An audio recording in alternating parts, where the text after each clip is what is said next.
신기한 재난 문자가 왔던데요. 아까 깜짝 놀랐어요. 왔던데 조용히 앉아줘요. 덥긴 덥구나 생각하면서 왔고요. 오늘이 3강째죠. 우리 1강, 2강 때 했던 거 지난주에 한 주 쉬었기 때문에 조금 반납하셨을 수 있기 때문에 확인하고 넘어가도록 하죠. 기록관리는 세 가지 관점을 생각할 수 있다. 기록이 가지는 가치도 그 세 가지 측면으로 생각할 수 있는데, 먼저 NPO를 운영하시는 여러분 입장에서 봤을 때는 그 NPO의 역사를 기록을 통해서 볼 수 있다는 점에서 기록관리가 필요하고, 역사를 남기고 싶으면 기록을 남기시는 거고, 우리 역사 안 남기고 싶다면 기록을 없애시면 되죠. 그다음에 두 번째는 당장 업무를 하실 때 업무를 좀 더 효율적으로 하고 싶다. 이 직전에 비슷한 업무를 어떻게 했는지를 보고 싶다. 그럼 기록이 잘 관리되어 있으면 참조하기가 좋죠. 마치 지식 정보처럼 활용되는 기록을 의미해요. 그다음에 세 번째는 뭔가 증빙이 필요할 수 있겠다. 우리가 이렇게 잘 하고 있다는 것을 외부에 투명하게 보여줄 증거로서 제출할 그런 목적으로 기록을 남기는 건데, 이 세 번째 목적 같은 경우는 그냥 기록을 그냥 이렇게 잘 남기기만 한다고 되는 것 같지는 않아요. 지난번에 수업 시간에도 최열 대표님에 대한 이야기 했던 것처럼, 특히 전자 문서로 남는 경우에는 야, 이게 정말 최종본 맞아? 그 다음 그 뒤에 누가 건드린 흔적이 있어. 그럼 자기네가 뭔가 좀 이상하니까 나중에 뒤에 손을 대서 뭔가 변주를 해놨을 수 있어. 이런 의심을 받기 시작하면 투명하게 뭔가를 증빙하기는 되게 어려워지거든요. 그래서 뭔가 확정시켜 놓는 거. 아, 이게 확정본이야. 그리고 그 뒤에 아무도 손대지 않았어. 이거를 같이 보여줘야 돼요. 그래서 이제 좀 쉽지는 않은 문제긴 한데, 어쨌든 그렇게 증거로서 가치가 있을 수준으로 기록을 잘 관리해 주는 거. 이거 좀 점점 복잡하고 좀 힘들긴 한데, 어쨌든 그 세 가지 관점을 잘 생각해 볼 필요가 있겠다. 그게 이제 첫 번째 주에 했던 내용이고요. 지난번 2강 때 했던 내용은, 자, 그러면 기록 관리를 잘 해보겠다고 여기 오셨는데, 여러분 기관에 기록 관리를 잘 하려면 먼저 뭔가 좀 전략 수립을 해야 될 것 같습니다. 근데 전략 수립을 할 때는 대부분 어떤 4단계를 거친다. 첫 번째는 일차적인 목표 설정을 하셔야 돼요. 방향과 목표를 설정하셔야 됩니다. 그 다음에 그런 목표를 설정하려고 보니까 현재 우리는 어떠한가. 그래서 현재의 기록관리 현황을 살펴보시는 게 필요하고, 현황을 보다 보면 당연히 문제점이 막 드러나죠. 저 목표로 가려고 봤더니 현재는 너무 안 좋아요. 잘 안 돼 있어요. 그래서 여러 가지 문제점을 나열은 하는데, 그냥 단순 나열은 아니고 어떤 게 해결이 되면 그 다음 게 해결이 되는 것도 있죠. 이렇게 연관이 있는 것들이 있어요. 그래서 좀 더 근본적으로 해결해야 될 거, 빨리 해결해야 될 거, 뭐 이런 우선순위들이 보이게 될 겁니다. 그래서 현황을 살펴보고 난 다음에는 문제점을 잘 조합한 다음에 무엇부터 해결하는 게 효과적일까, 이런 걸 고민을 좀 해야 돼요. 그런 다음에 현재의 여력을 고려했을 때 무엇을 할 수 있겠다라고 하는 좀 범위를 잡은 다음에, 그 범위 안에서의 개선 모델을 앞으로 어떻게 바뀌어야 되지? 라고 하는, 향후에 이렇게 하는 게 좋겠어 라고 하는 개선 모델을 설계하는 일을 해야 되죠. 그 다음에 마지막 단계는 개선 모델 설계를 한 거를 여기 딱 하고 한순간에 시작할 수는 없거든요. 준비가 필요하고 좀 시간이 걸리고 비용도 투자해야 되고 사람들이 많이 또 협업을 해야 합니다. 그래서 제 시간 순서대로 몇 월부터 몇 월까지는 뭘 하고, 그 다음에 뭘 하고 이런 식의 이제 이행 계획을 짜는 일을 해야 되고요. 그러면 이제 전체 계획이 다 만들어질 거고, 조직 내부에서 의사결정을 하셔서 우리 이렇게 합시다. 이렇게 뜻이 모아지면 그 이행 계획 짠 거대로 하나씩 이제 실천을 해나가시면 되는 거죠. 자, 그래서 일단 방향을 잡는 문제가 일단 중요한데요. 목표를 설정할 때 사실 뭐 기록 관리를 내가 잘 알아야 기록 관리 목표를 구체적으로 잡지, 뭐 이런 생각도 들지 않습니까? 근데 사실 이제 7번 강의를 통해서 여러분이 기록 관리가 이렇게 하는 거구나 라는 걸 이제 아시게 되면 구체적으로 좀 더 확실한 목표를 잡으실 수 있을 거예요. 지난번에 숙제 내드렸는데 어쨌든 그래도 2분 정도는 목표 설정하는 거, 그리고 이제 그 기관의 현황을 조금 들여다보는 일을 이제 해서 과제를 제출해 주셨는데요. 목표 설정을 한다. 그건 1강 때 얘기했던 기록 관리를 왜 하지? 기록을 잘 관리하면 뭐가 좋아지지? 라고 했던 그 세 가지 측면을 잘 버무려서 목표 설정을 하실 수도 있을 것 같아요. 일단 목표 설정을 할 때 일반적으로 이제 조직을 운영할 때도 그 조직이 처음 만들어지게 된 이유를 사명이라고 하는 걸 표현한다고 했죠. 그래서 여러분 같은 경우는 되게 NPO들은 이제 정관을 만들 때 되게 2조 정도의 이 조직의 목적해서 뭐뭐뭐뭐를 하는데 기여한다라든지 뭐뭐뭐를 목표로 한다라든지 뭐 이런 식의 이제 그 목표를 설정을 하는데 그런 거는 그 조직이 존재하는 한 변하지 않는 거기 때문에 사명이라고 얘기를 하고 그 안에는 약간 추상적인 문구들이 많아요. 그 궁극적으로 지향하는 가치들이 많이 표현이 되어 있죠. 그 다음에 그거는 이제 사명이고 그럼 기록관리 쪽에 사명도 여러분이 잡으실 수 있거든요. 우리 기관이 존속하는 동안은 기록관리를 이런 가치를 추구하기 위해서 이런 방향으로 가겠다라고 하는 거를 사명문을 만드실 수도 있고요.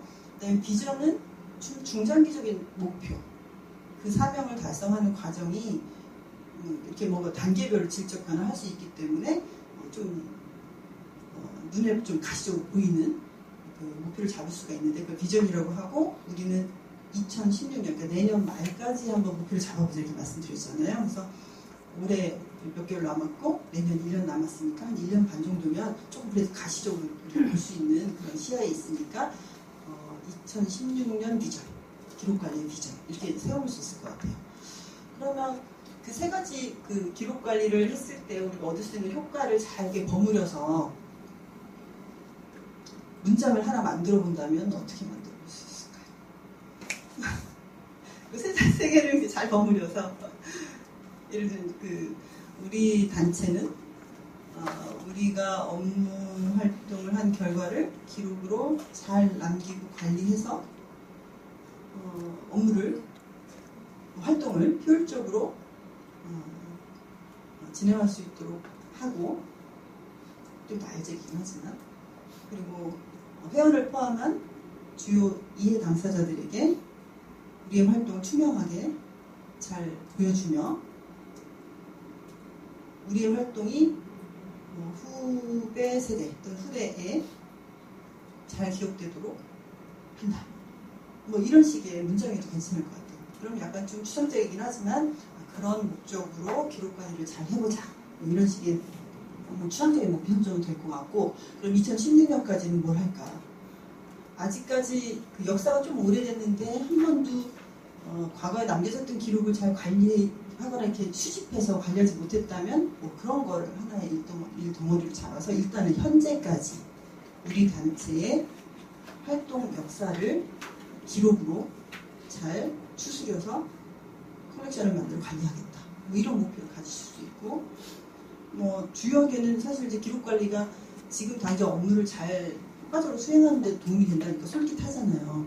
그리고 이제 여러분이 보시기에 내 책상뿐만 아니라 옆에 활동가의 책상도 항상 너무 지저분하다는 좀 어수선해서 점점 뭐가 필요한 게 있는데 분명히 어디 밑에 막 쌓여있고 이래서 찾기가 어렵다라고 한다면 뭐 그런 측면에서 마치 클린 오피스 만들듯이 현용 기록들, 문서들 그리고 참고 자료를 잘 이렇게 나눠서 구분해서 관리하는 것부터 할 수도 있을 것 같아요.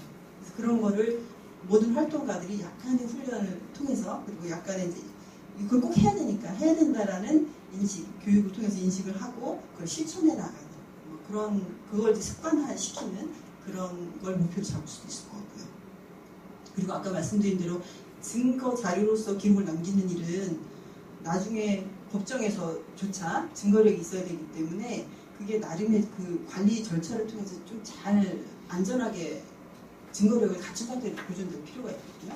그것을 조금 한번 검토해 볼 필요가 있죠. 종이문서의 경우에는 분명히 어떤 사인이나 도장이 찍힌 그 원본인 것이 잘 남겨져 있도록 한다라든지 PC나 서버에 남겨진 전자문서 같은 경우 여러 버전이 하나의 그 월말 결산한 엑셀 파일이 여러 개 버전이 존재하지 않게 최종 버전만 딱 남기고 나머지 싹 없애서 깔끔하게 정리를 해놓는다든지 그리고 그것을 1년이 지나면 하나의 USB에 이렇게 다 옮겨 남아서 그것이 진본이고 그것을 카피본, 백업용으로 카피본 하나 정도 만들어서 항상 보관하는 그런 규칙을 가져간다든지 이렇게 뭔가 내부적으로 실행하는 그 규칙들이 좀 필요한 것 같아요. 어쨌든 그래서 목표를 좀 설정할 때는 추상적인 그런 문구 그리고 좀 구체적인 2, 3년 뒤에 목표 이렇게 잡을 수 있고 그런 목표를 잡고 나서 당장 우리가 그럼 그 목표 달성을 해서 수행해야 될 일이 뭐지를 판단할 때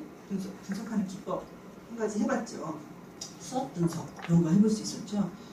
우리가 기록관리 관점, 기록관리라고 하는 걸 잘 해야겠다고 생각했는데 우리 조직이 이미 기록관리를 잘 할 수 있는 강점을 가지고 있는 게 뭐가 있는지, 기록관리를 잘 하기에는 우리가 갖고 있는 약점이 뭐가 있는지, 이거를 스트렝스, 위크니스라고 해서 우리 조직 내부가 기록관리를 잘 할 수 있는지, 잘 못할 어떤 이유가 있는지 이런 걸 분석하는 거. 그 다음에 O하고 T는 opportunity threat이었죠. 기회 요인하고 위험 요인을 보는데, 외부적 환경에서 우리가 기록관리를 하려고 하는데 도움이 될 만한 그런 환경적 요소와 좀 위협이 될 만한 환경적 요소를 보는 거죠. 어쨌든 뭐 최근에는 여러 그래도 NPO들한테 좀 프로젝트 기금을 주는 재단들이 좀 아카이브자 들어간 또는 뭐 기록관리자 들어간 프로젝트를 제안을 하면 잘 받아줘요. 그러니까 그거는 어디에 속하는 거예요, 그럼? 수학 중에? opportunity에 속하는 거죠. 기회 요인이에요.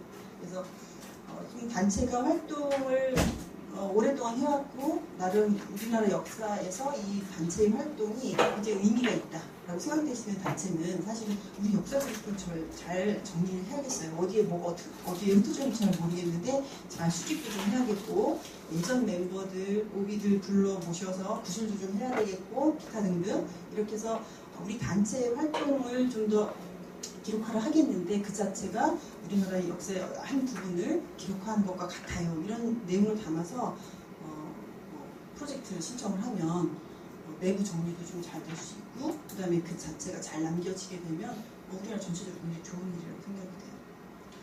자, 수학 분석할 수 있고, 또 한편으로는 이해관계자, 이해 당사자들, 이해관계자, 그러니까 우리 단체의 가장 중요한 우리 단체와 우리 단체가 어떤 활동을 잘하고 못하고에 따라서 그 이해를 같이 하는 분들이 누가 있는가 하는 걸 이제 또 분석을 해서 뭐 주로 이제 회원제를 운영하시는 경우는 회원분들 가장 1차적인 이해 당사자일 거고, 또 내부 활동가들, 그리고 또 유관 분야에 긴밀하게 협조하는 타 단체들, 뭐 이런 이해 당사자들이 있을 텐데, 기관의 활동의 이해 당사자이기도 하지만 그분들은 우리가 기록 관리를 잘 했을 때 그 기록을 잘 이용하기도 하고, 그죠?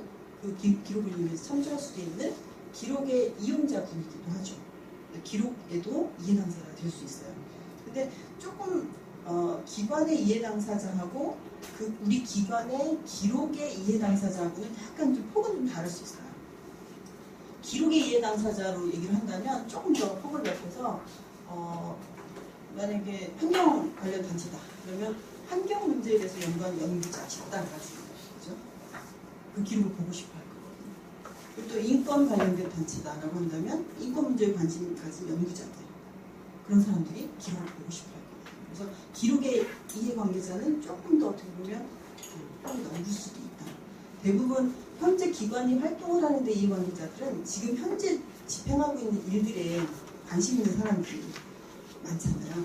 근데 기록이라고 하는 거는 역사이기도 하기 때문에 과거의 그 역사를 보고자 하는 그런 사람들이 기록에 중요한 이해관계자가 되기도 한다는 거. 그래서 조금 더 폭이 넓을 수도 있으니까 우리가 기록 관리를 잘하고 못하는 것에 관련된 이해 당사자 그룹이 누가 있는가를 잘 한번 생각해 보시고, 우리가 기록을 잘 남기면 그분들이 주요한 이용자가 될 것이다.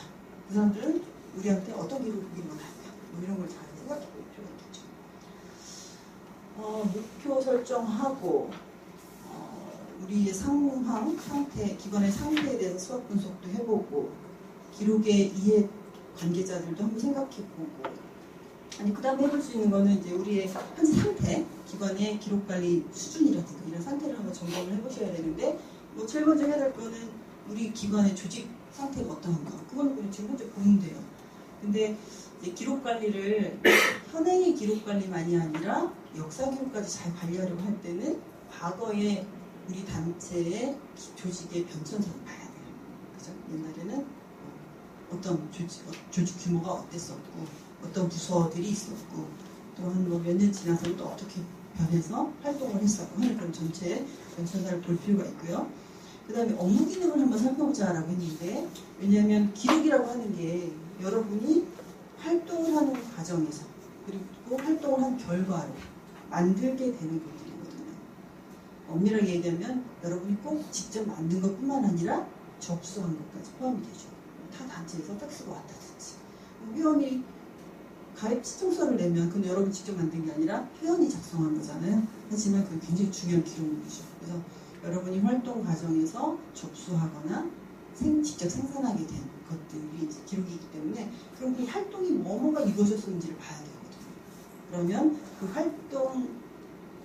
그 활동도 우리 여러 범주로 나눠볼 수 있는데 일상 활동이 있고 어떤 특별한 시기에 그죠? 특별한 어떤 이슈 때문에 만들어진 활동도 있을 수 있고 프로젝트성의 활동도 있을 수 있어요. 그래서 그런 활동마다 필연적으로 생길 수밖에 없는 그런 기록들이 있죠.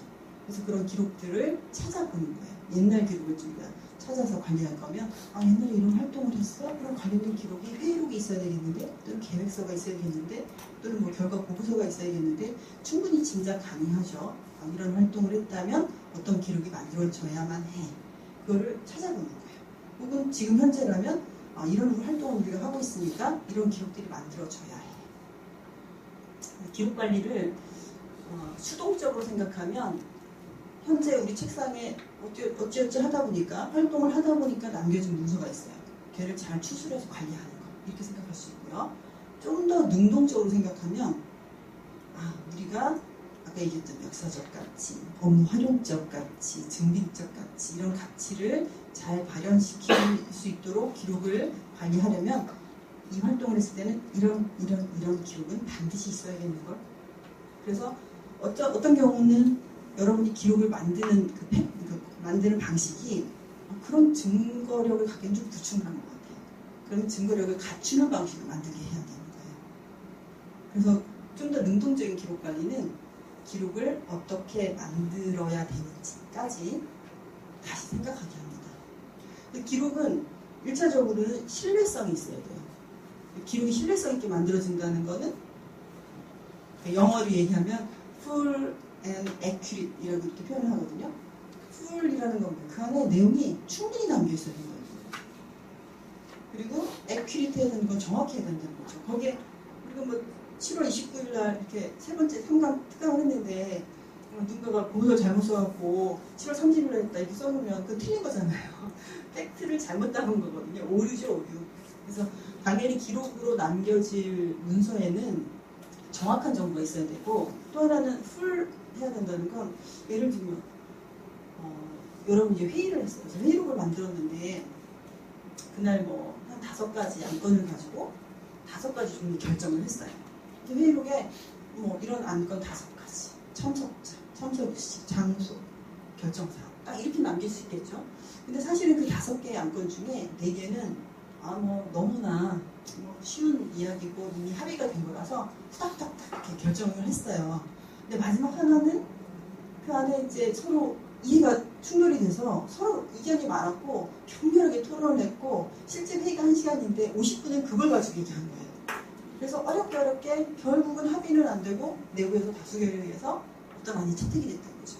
그런데 그 회의록에 똑같이 그냥 한 줄씩 5개를 언급을 한다면 그 회의록은 뭐 사실을 담긴 했으나 어떻게 보면 훗날 그 결정 내용이 우리 단체의 향후의 활동에 굉장히 중요한 어떤 터닝 포인트였다고 한다면 너무 허망한 거죠.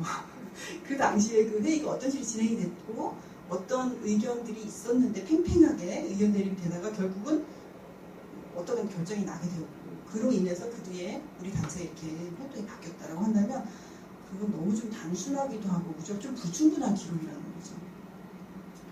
역사 기록으로 남긴다는 측면에서 생각해보면 그래요. 근데 그 당시에 그냥 그런 회의를 했고 의사결정 이거 했어 라고 해서 그 공동체 내에서 결정 사항을 공유하는 거는 충분해요.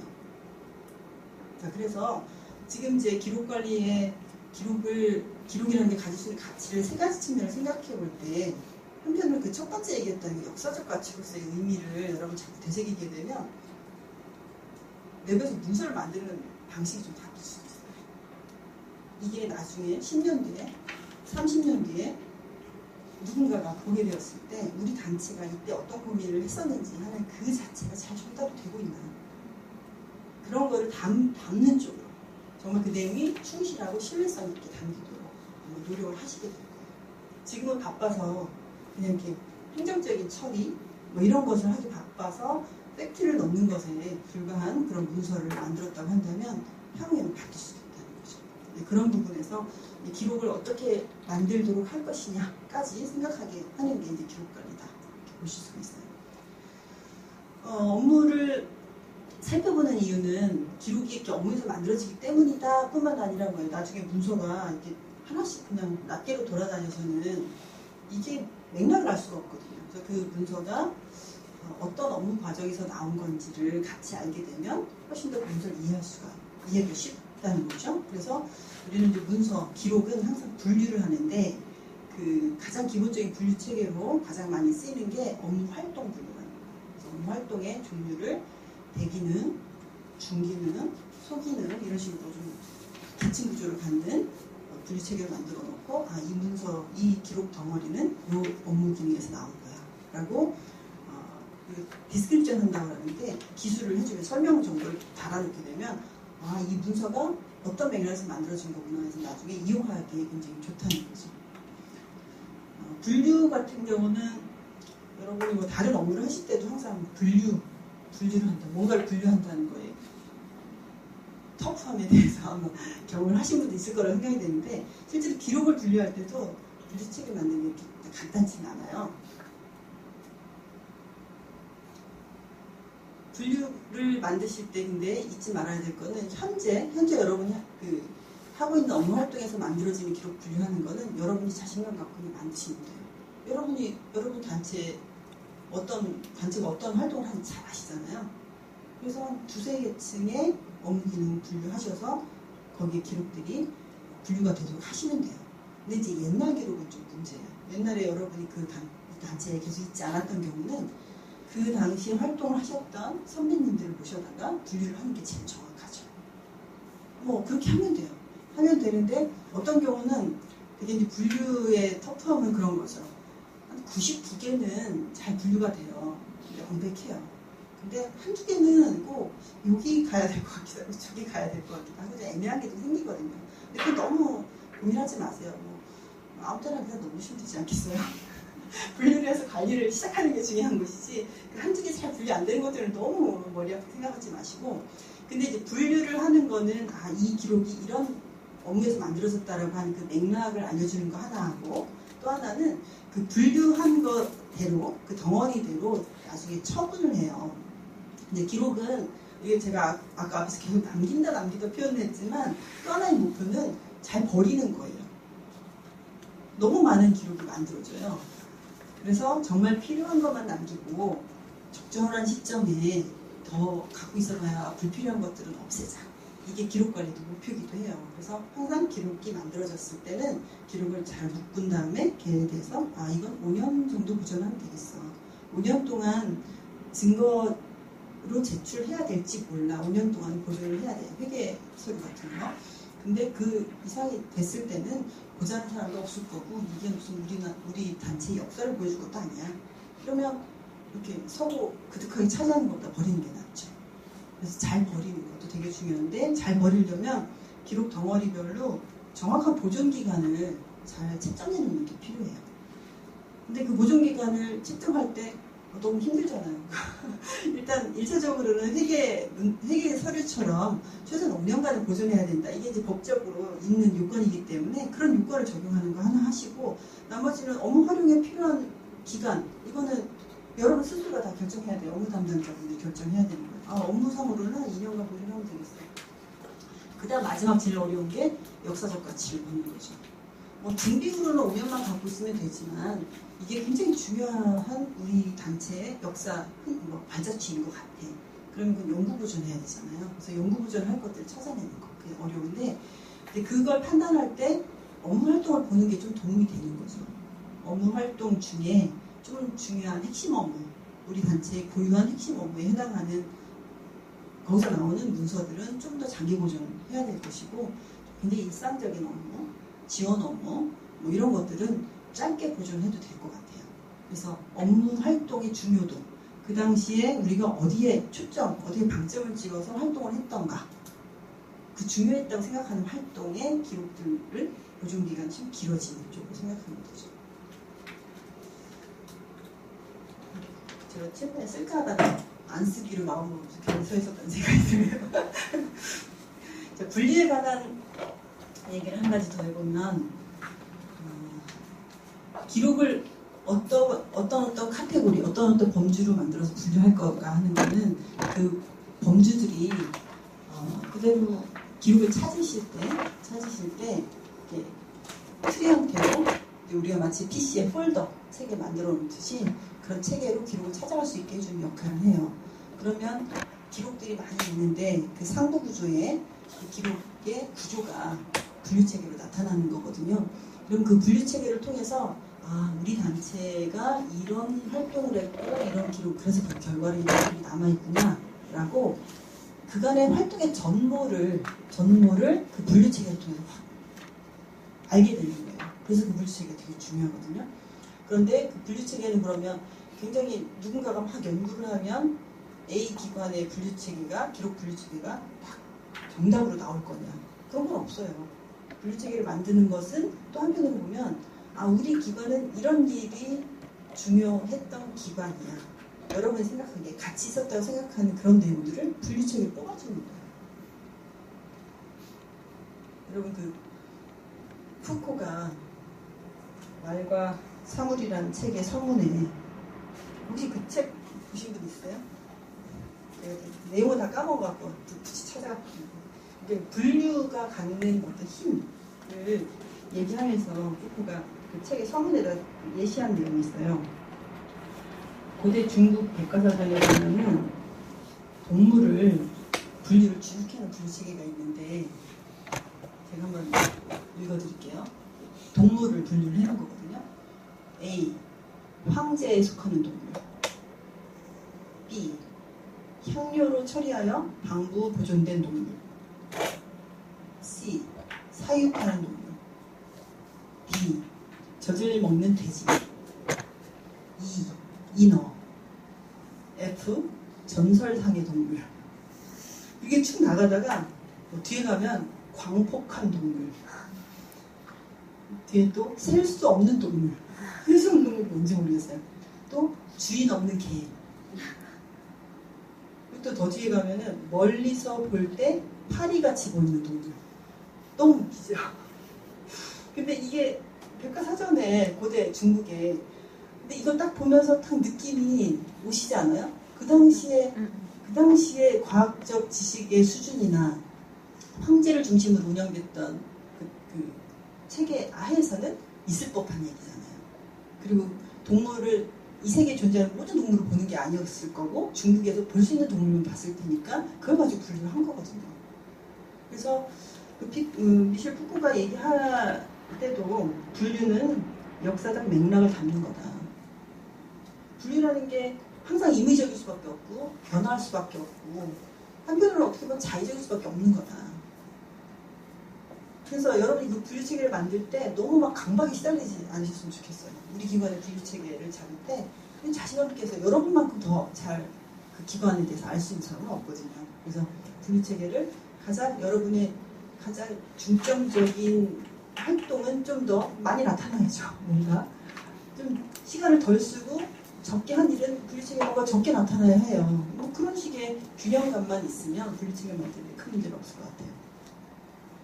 또 하나의 분류의 재밌는 예를 들어드리면 제가 한 2달 전부터 샴푸를 투쓰리 샴푸라는 걸 써요. 그거 쓰시는 분 없으신 것보다 딴지마켓에서 사서 쓰고 있거든요. 어느 날 자주 보진 않는데 김호준 총수가 자기 그 투쓰리 샴푸를 쓰고 있는데 여기는 이제 계면활성제 안 들어가 있고 천연 재료만 이렇게 돼 있는 건데 그래서 머리가 이렇게 풍성해졌다고 자랑을 하는 거예요. 그래서 딴지마켓에 딱 들어가서 샀는데 딴지마켓에 딱 들어가면 우리가 G마켓이나 여러 가지 인터넷 쇼핑 하시러 딱 들어가면은 파는 물건이 많다 보니까 분류가 엄청 복잡하죠. 가전유품 하려고 대분류 있고 중분류 있고 소분류 있고 막 있잖아요. 그래서 우리가 살 수 있는 모든 물건에 전체 분류가 들어가 있죠. 근데 딴지마켓에 들어가 보면 먹는 거, 못 먹는 거 딱 이렇게 돼 있어요. 그래서 샴푸 못 먹는 거 들어가면 있어요. 왜냐면 딴지마켓에서 파는 물건 몇 개 안 되거든요. 그거를 굳이 G마켓처럼 분류할 필요가 있겠어요? 전혀 그럴 필요가 없는 거죠. 이 얘기는 무슨 얘기냐면 분류를 하는 거는 밑에서부터 올라가는 개념인 거예요. 여러분들이 갖고 있는 만들 수밖에 없는 기록의 총체가 있잖아요. 그걸 카테고라이즈 하는 거거든요. 그렇게 해서 올라가긴 하는데 그거를 이제 큰 관점에서 보면 결국은 여러분이 하는 활동과 맞닿을 수밖에 없으니까 탑다운으로 내려올 때는 여러분이 하고 있는 업무 기능으로, 그 다음에 바텀업 방식으로 갈 때는 실제로 여러분 기관에 존재하는 기록을 기반으로 해서 이렇게 두세 개쯤 만들어 주시면 돼요. 그래서 그 분류 체계만 봐도 이 조직이 뭘 하는 기관이구나, 그 다음에 어떤 기록들이 만들어져 있겠구나, 이걸 그냥 촥 맵처럼 볼 수 있게 그런 관점으로만 해주시면 될 것 같습니다. 자, 우리가 지난번 2강 때까지 다룬 내용은 이제 대체로 이제 그런 내용이었고요. 오늘은 3강은 이제 두 파트로 나뉘어져 있는데요. 앞부분에서는 기록관리를 한다는 게 어떤 절차를 거쳐서 뭘 하는 건지 하는 걸 앞부분에 먼저 다루고, 그 다음에 NGO들이 만들게 되는 기록의 이제 중요한 유형들이 있는데, 그 중에 이제 프로젝트를 수행했을 때 만들게 되는 기록들은 어떻게 관리하는 게 좋은지 이렇게 두 파트로 나눠서 보도록 하겠습니다. 자, 그러면 교재를 보시죠.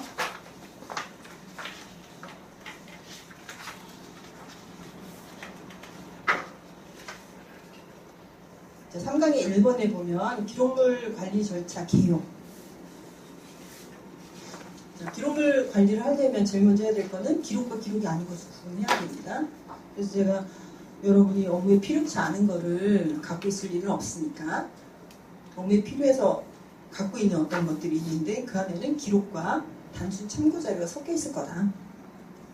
그래서 기록을 구별해내서 그 기록들에 대해서는 뭔가 이렇게 절차에 맞게 관리를 해주는 게 필요할 것 같습니다.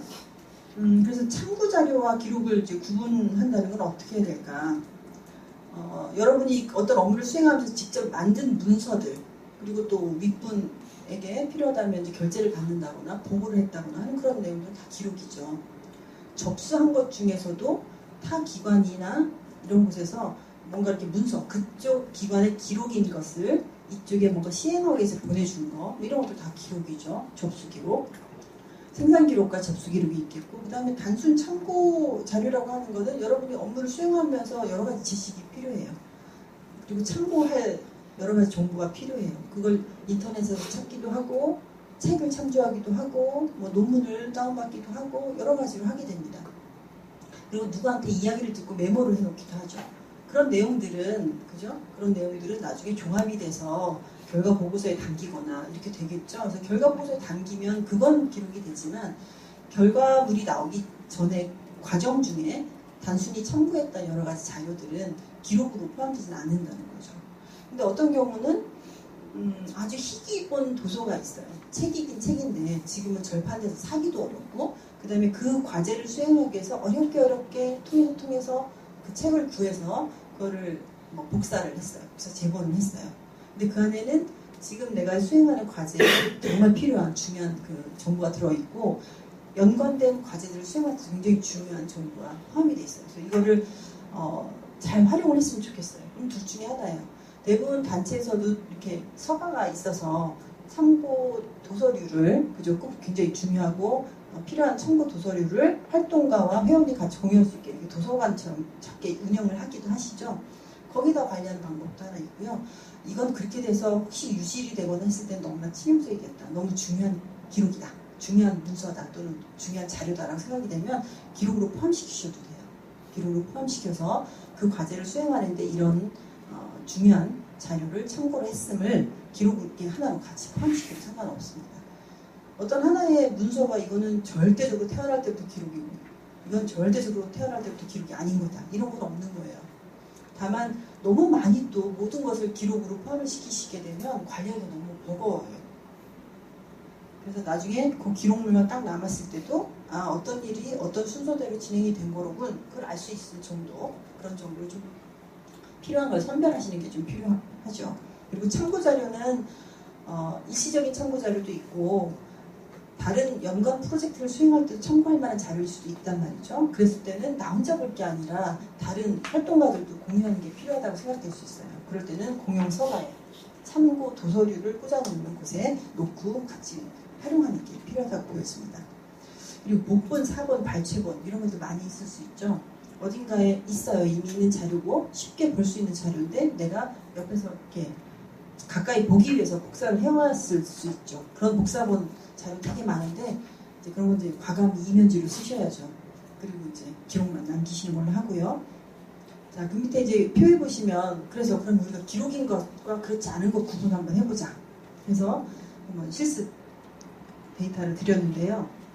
자, 프로젝트를 수행하면서 세웠던 계획표. 기록이에요? 이걸 작성하신 지혜미 선생님이 기록이래요. 근데 뭐 예를 들면 계획표를 어디 이제 같이 프로젝트 수행하는 사람끼리 이제 머리를 맞대고 책상에서 막 종이에다 그려가면서 우리 1월까지는 뭘 하자, 3월까지는 뭘 하고 하면서 막 이렇게 메모를 했어요. 그거는 기록은 아니죠. 그래서 그런 메모를 한 끝에 그래 이렇게 하는 게 좋겠어 결정이 되면 예쁘게 타이핑해서 회의 시간에 우리 이렇게 하기로 했어요 라고 공표를 한다든가 어떤 그런 공식적인 행위를 해서 그 내용이 확정이 되었을 때 그거를 우리가 기록이라고 얘기를 하는 거죠. 3번 명함. 기록일까요? 기록일 수도 있다고 봐요.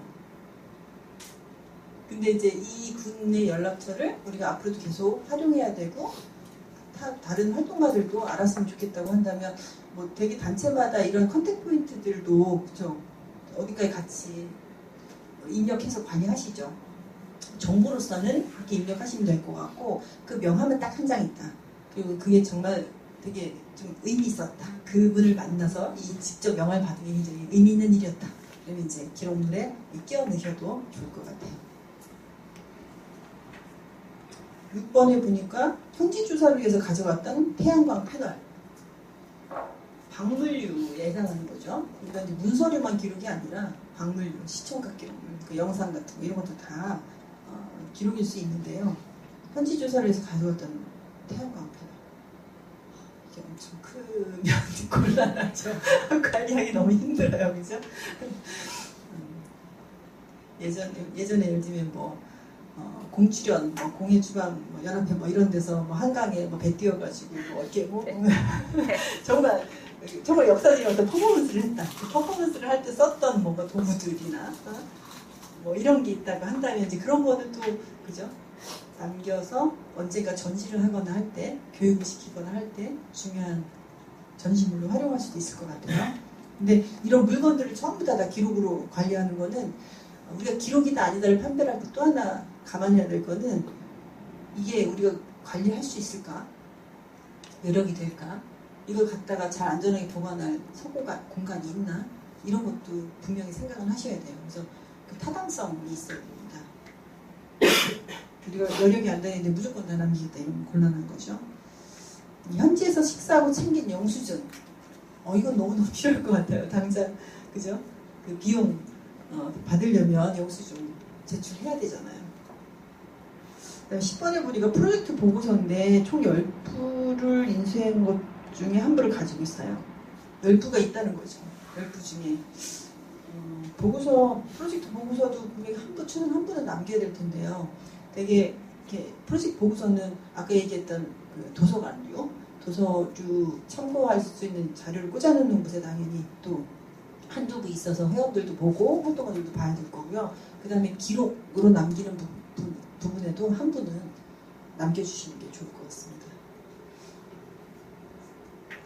대개 이제 도서관들은 개가식으로 운영을 많이 해요. 열려 있어요. 그래서 회원들이 왔다 갔다 하면서 이렇게 가져갈 수도 있고, 회의 직전에 펼쳐서 보다가 잘 꽂아놓지 않을 수도 있고, 그래서 언제 분실이 될지 알 수 없는 그런 상황이 많죠, 아무래도. 근데 이제 기록은 폐가식으로 운영하는 게 기본이에요, 대부분. 그래서 따로 마련된 공간에다가 꽂아놓죠. 그리고 이제 허가를 받고 들어가서 보기도 하고, 혹은 대부분은 기록관리자가 원하는 기록을 꺼내다가 정해진 열람실에서 보게 하고 또 다시 반납받아서 꽂아놓고 이렇게 폐가식으로 운영하는 경우가 많습니다. 왜냐하면 기록은 하나밖에 없기 때문에 그래요. 예를 들면 뭐 도서관에서 운영하는 도서나 이런 보고서류는 복사본들, 사본들이 여러 개 존재한다는 게 전제되어 있지만 기록물은 한 부 있다라고 봅니다. 특히 종이 기록물 같은 경우는 결제받은 서류를 그거 딱 하는 거거든요. 그 하나가 있어야, 그 개가 있어야 그 증빙이 되는 거기 때문에 원본 하나를 관리한다는 의미이기 때문에 폐가식으로 운영을 많이 합니다. 자, 일단 기록과 기록이 아닌 것을 구분하는 거 필요하고요. 그 다음에 두 번째, 업무 진행 중에 기록물 관리하기.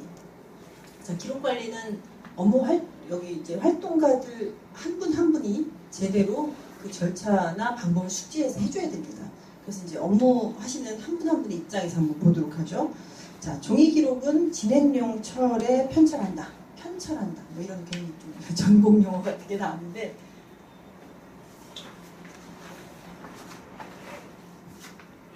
실제 사무실에서 다 이런 식의 편철 용도 쓰시죠. 이걸 저희가 철 파일이라고 부르잖아요. 종류가 되게 많죠. 이렇게 빳빳한 것도 있고 약간 종이로 좀 부드럽게 되어 있는 것도 있고 여러 가지가 이제 존재하는데 저희가 철을 기록을 철하는 기록물 철을 두 가지로 불러요. 하나는 진행용 철, 그다음에 하나는 보존용 철 이렇게 부릅니다. 그래서 진행용이라는 게 결국 여러분 책상 위에 놓고 쓰는 철을 진행용 철이라고 얘기를 해요. 그러면 이런 진행용 철들이 몇 개 있어야 되는 거죠. 그래서 내가 지금 하고 있는 업무가 3가지다. 그럼 그 3가지 업무별로 기록이 만들어질 수 있기 때문에 철이 최소한 3개 있어야 돼요. 그래서 이 철에는 여기 철명이 적혀야 되는 거죠. 철명이 적혀서 이렇게 꽂혀 있어야 되죠. 그리고 작년에 했던 철도 여기다 많이 꽂아놨다면 연도도 같이 써 있는 게 좋을 것 같아요. 같은 업무여도 철은 연도별로 구분되어 있는 게 일반적이죠. 그래서 2014년 A철, 2015년 A철 이렇게 꽂혀 있어야 되는 거죠. 그래서 자, 기록이 생기면 뭔가 문서가 하루 일을 하는 과정에서 막 문서 팩스로 오기도 하고 이메일 받기도 하고 출력하기도 하고 뭐도 하고 내가 문서를 작성한 것도 막 있잖아요. 그럼 그 상황에서 이제 종이 문서가 여러 개가 생겼다고 한다면 그 기록인지 참고자료인지 빨리 판단하셔야 돼요. 그래서 참고자료 꽂아놓은 거 따로 만드시고 참고자료는 굳이 이런 철에 안 하실 수도 있어요. 이런 철을 써도 되고 아니면 또 다른 뭐 함이나 뭐 이런 데도 두셔도 되고요. 그래서 기록과 기록이 아닌 것을 구분해서 처음부터 편집을 하시는 게 제일 좋습니다. 자, 재사용할 수 있는 견고한 파일. 왜냐면 이거는 매년 여러 번 쓰셔야 되니까 좀 간단한 걸 통일적으로 쓰시는 게 좋고요. 그래서 기록이라고 생각되는 거를 여기다 이제 편찬을 하실 때 여기에 기록을 하나를 넣었어요. 다음번 기록을 넣을 때 이 밑에다 넣을 수는 없잖아요. 계속 위에다가 넣죠. 그럼 시간을 역순으로 맨 위에가 바로 직전 기록물이 쌓이도록 이렇게 들어가는 게 정상입니다. 그래서 계속 무적적으로 이렇게 넣게 되고요. 철에 제목과 연도를 붙여서 식별을 하고요. 그리고 이 안에 뭐 기껏해 한 100장 들어가면 이게 뚱뚱해서 열려버리잖아요. 그래서 그걸 막기 위해서는 이게 어느 정도 한 90장 정도 해서 이렇게 뚱뚱해지면은 새로운 철을 가져다가 또 여기다는 같은 이름을 써주면 되죠. 기록물 철명은 같고 대신 이게 번이 달라지는 거예요. 그래서 이건 1권, 그 다음 건 2권 이런 식으로 여기다 이름을 통일적으로 예쁘게 써주느냐 안 써주느냐도 관리할 때 굉장히 다릅니다. 그래서 기록건이 발생하면 바로바로 진행용 철의 순서대로 생긴 순서대로 쭉쭉쭉 묶어주고 자, 그 다음에 간단한 목록을 작성했으면 좋겠는데요. 간단한 목록을 작성한다고 할 때는 이거 말고 종이로 만든 철에 보시면 여러분 보셨을 것 같은데 여기 보면 색일 목록 작성하는 거 아니 있어요. 그게 바로 이것 때문에 만들어져 있던 거예요. 여기 하나하나 철하면서 그 순서대로 1번 뭐 제목하고 뭐 날짜 같은 거 써놓는 거예요. 순서대로. 그래서 만약에 이런 철을 쓰게 되면 이게 없잖아요. 없으면은 그냥 이렇게 쭉 기입할 수 있는 양식 하나 출력하셔서 여기다 붙인다든지 여기다 이렇게 묶어놓는다든지 하는 식으로 쭉 적어주시면 돼요.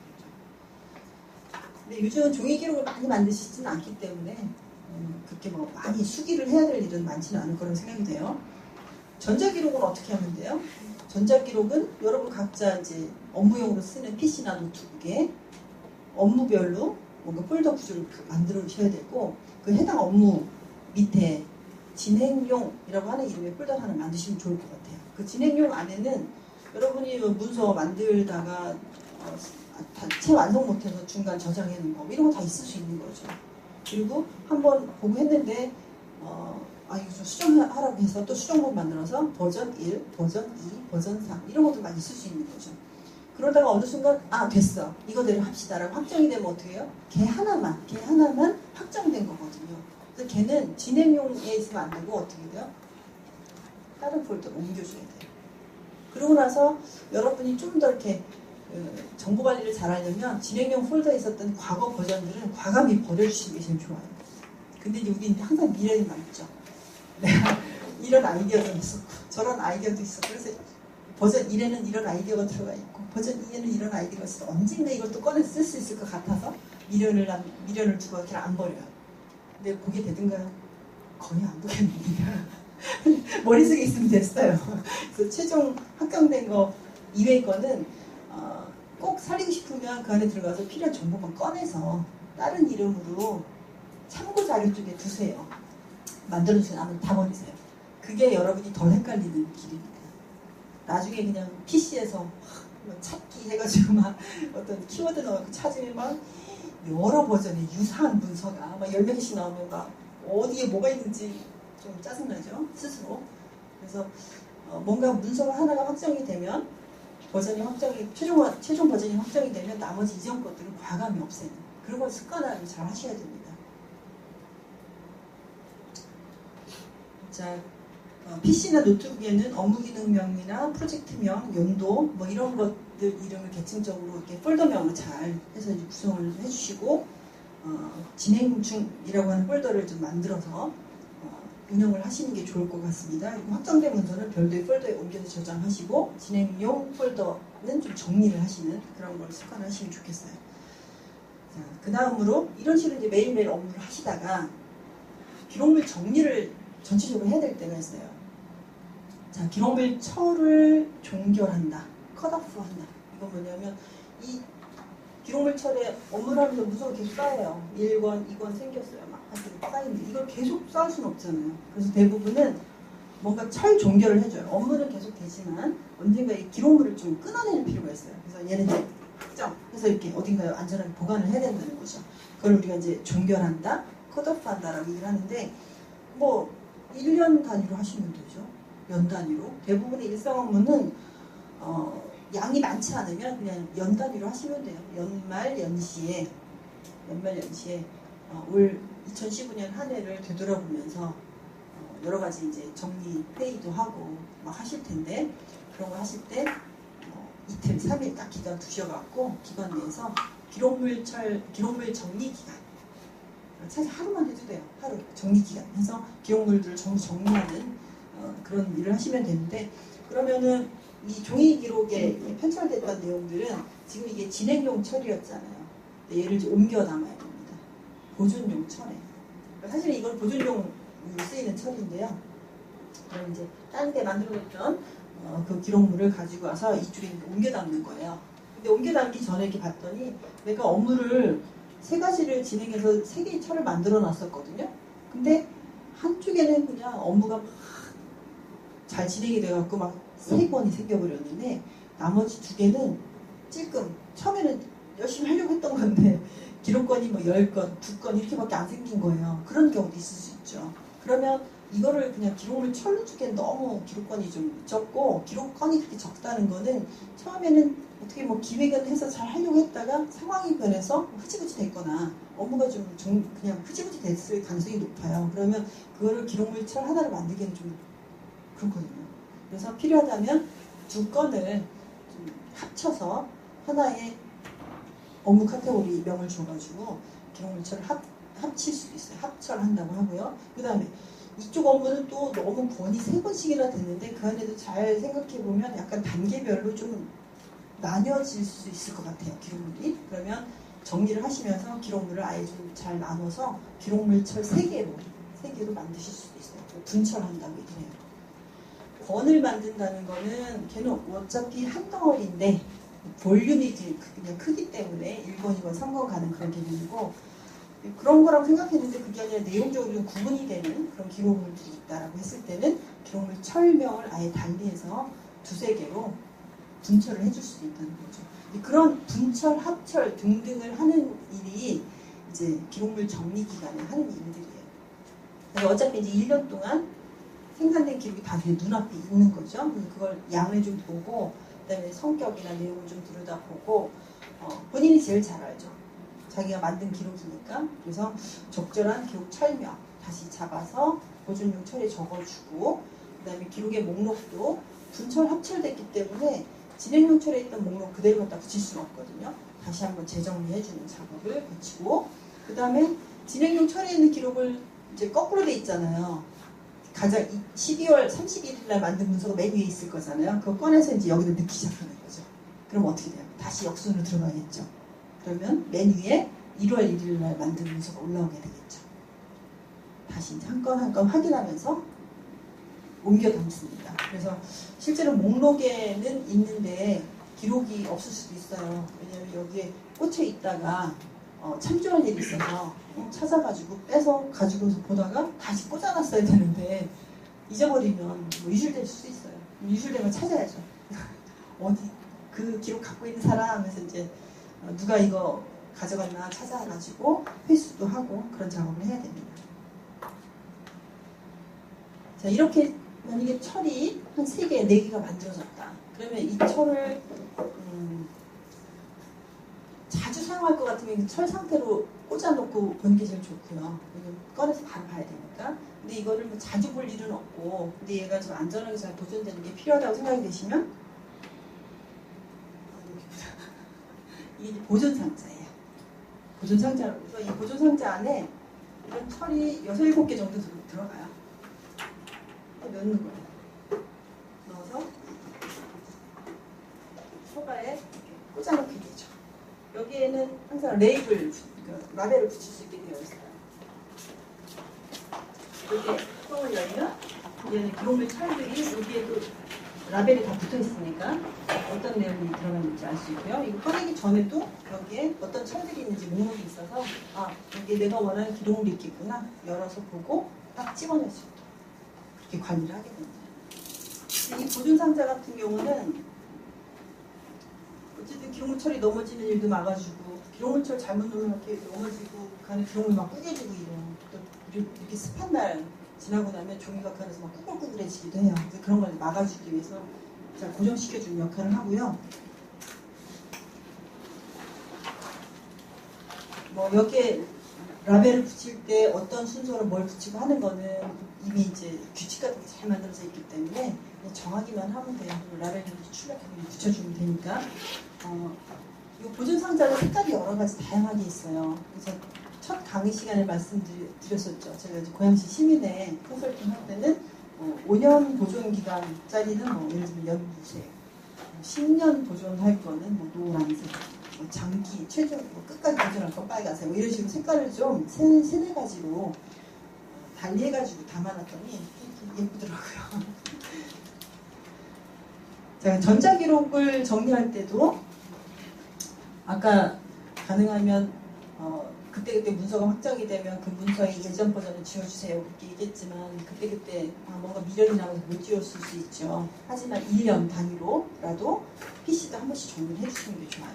그래서 그 1년치 기록물 전자기록 확정된 거 확인해서 공유 폴더 같은 거 다 옮겨주시고 그 다음에 남겨진 것 중에서 불필요한 것들은 참 과감히 삭제를 해주셔야 됩니다. 자, 4번 항목에 보면 이런 작업은 연 단위로 한 번 정도씩 해주면 되죠.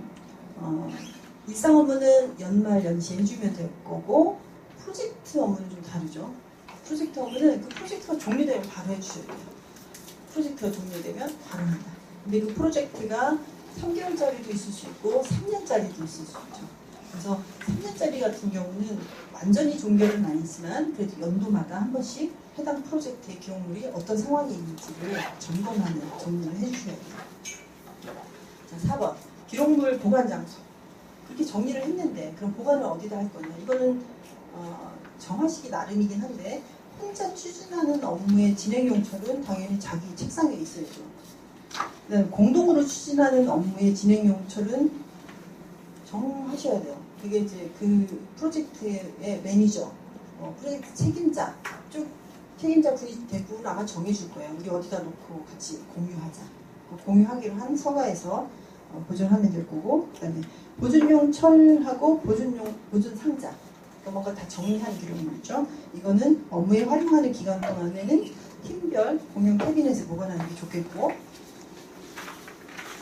그다음에 업무 활용을 마친 보존용 철과 보존 상자는 기록관으로 이관해서 보존서고에 관리하는 게 좋겠다. 근데 기록관이 있어야 되죠.